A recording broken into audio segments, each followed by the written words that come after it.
शाह भिटाई को किसने इश्क मजाजी से इश्क हकीकी की राह दिखाई? शाह का पैगाम जर्मनी कैसे पहुंचा? एक नुस्खा बरतानिया में भी मौजूद। मकबरा किस हुक्मरान ने बनवाया?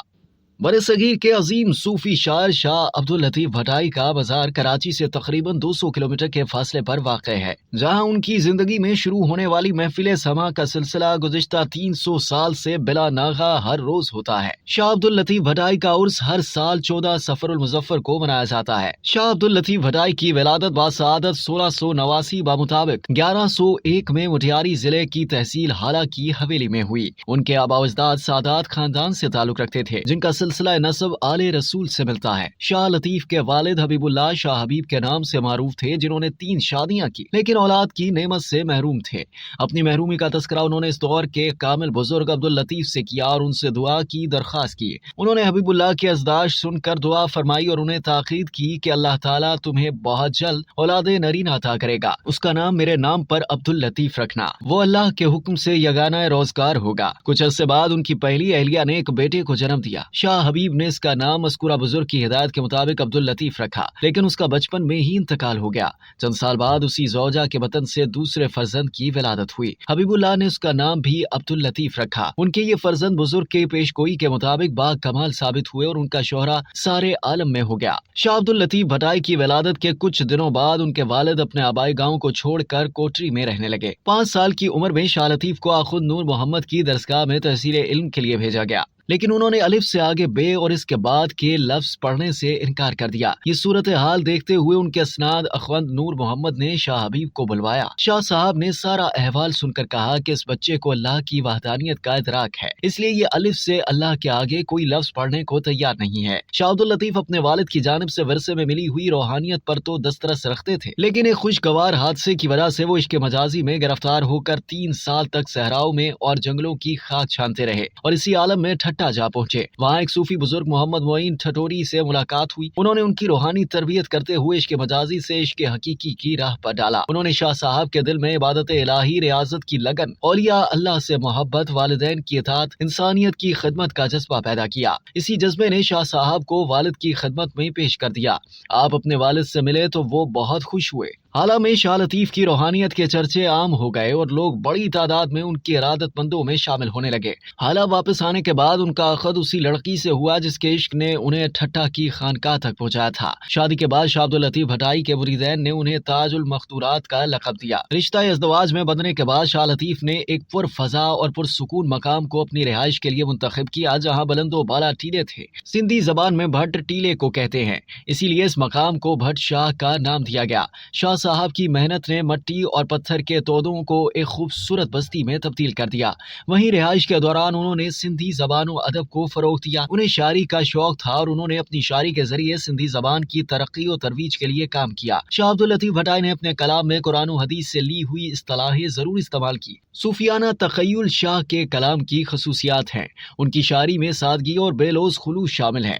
शाह अब्दुल लतीफ भटाई ने बदशाह के टीलों के नजदीक नहर करार के किनारे बैठकर अपना सूफियाना कलाम मुरतब किया, जो बाद में दुनिया भर में शाह जो रिसालों के नाम से मारूफ हुआ। शाह लतीफ जिस जमाने में पैदा हुए उस जमाने में बरसगीर में फारसी जबान राज थी और सिंध का खित्ता भी इससे मुतासिर था, मगर शाह भिटाई ने फारसी की जगह सिंधी जबान को सिंधी धरती की शनाख्त के लिए अहम समझा और इसी जबान में शायरी करके सिंधी जबान को एक नया मकाम दिलवाया। शाह अब्दुल लतीफ भटाई का मंजूम कलाम 30 अबवाब पर मुश्तमिल है और हर बाब में औरत की हुर्मत और अजमत का एतराफ मौजूद है। रिसाले में शामिल अबवाब को शाह जो सर कहा जाता है। इसी तरह शाह जो रिसालो 30 सुरों पर मबनी है। शाह भटाई के रिसाले में मौजूद शायरी के तमाम बाबों के नाम खवातीन से मंसूब हैं। इनकी शायरी की सुरमियां खवातीन ही करार दी गई हैं। सस्सी, माराई, मोमल, सोहनी, नूरी, ये सब वो किरदार हैं जिनको उन्होंने अपनी शायरी में बयान करके अमर कर दिया। उन्होंने मर्द के बजाय अपने कलाम के अजहर के लिए खवातीन का चुनाव किया है, ताकि माशरे को इस बात का एहसास दिलाया जा सके कि औरत जिसे हमारे माशरे में कमतर मखलूक गर्दाना जाता है, वो भी एक आला और अरफा मकाम रखती है।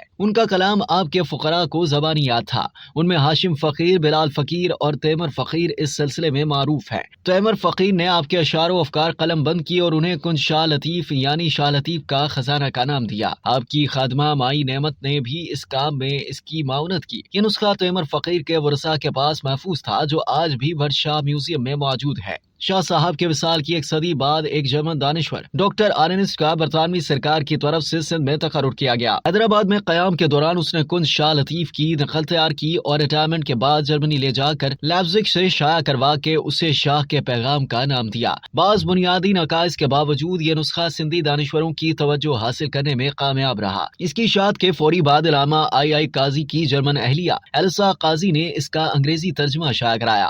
شاہ لطیف کے مجموعہ کلام کی جرمنی میں اشاعت کے بعد ہی یورپی دنیا پر یہ آشکار ہوا کہ شاہ جو رسالو وہ عظیم ادبی شاہکار ہے جسے دنیائے ادب میں بجا طور پر پیش کیا جا سکتا ہے۔ اس کا ایک قلمی نسخہ برٹش میوزیم میں بھی محفوظ ہے۔ شاہ جو رسالو کا سندھی سے اردو ترجمہ معروف شاعر شیخ ایاز نے کیا اور اس کام میں ان کی معاونت پروفیسر آفاق صدیقی نے کی۔ اکادمی ادبیات پاکستان کی جانب سے شاہ عبداللطیف بھٹائی اور تصوف کے حوالے سے لکھی جانے والی بہترین کتابوں پر شاہ عبداللطیف بھٹائی اور تصوف ایوارڈ کا اجرا کیا گیا۔ شاہ عبداللطیف بھٹائی سماع کے بے حد شوقین تھے۔ برصغیر کی گائکی کے انداز سے پوری طرح آشنا تھے۔ گائکی کے سروں کے آپ نے مختلف نام رکھے تھے۔ یہ سر داستانوں میں بٹے ہوئے ہیں اور ہر داستان کے پیچھے وائی ہے جو کہ عبداللطیف کی اپنی ایجاد ہے۔